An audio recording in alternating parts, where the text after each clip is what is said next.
Сәлем тыңдарман, бүгінгі видео Пәкістанның таулы аймақтарында тұратын калаш халқы жайлы болмақ. Достар, алдымен видеоға лайк басып, каналға тіркеліп кетіңдер, бұл өте маңызды.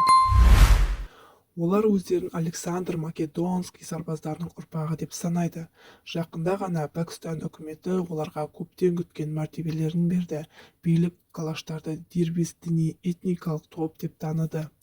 Ежелгі калаш халқының өкілдері ғасырлар бойы түрлі құдіретке табынатын, наным-сенім жүйесін тұтынатын Пәкістанның солтүстік батысындағы таулы аймақтарда оқшау өмір сүріп келген.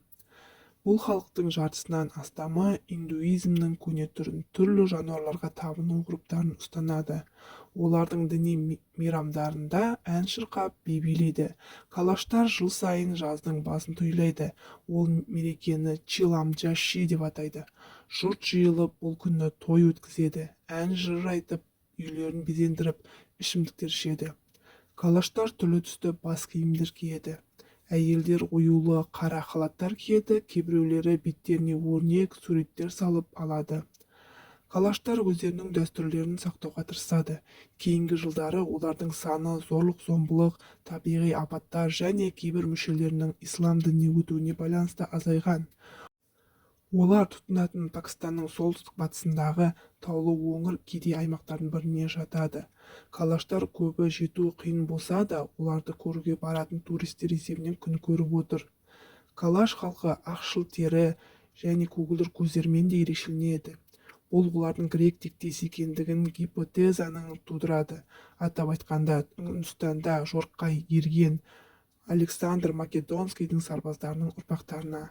Олар Пәкістанның солтүстік батысындағы Кайбер Пахтунхва аймағында орналасқан, Хитрол ауданында табуға болады. Олар осы аймақтағы Бумборет, Бирир және Румбур үш нақты аңғарда тұрады. 2016 жылы мақалада калаш қауымдастығы шамамен 300 адамнан тұрады деп есептелген.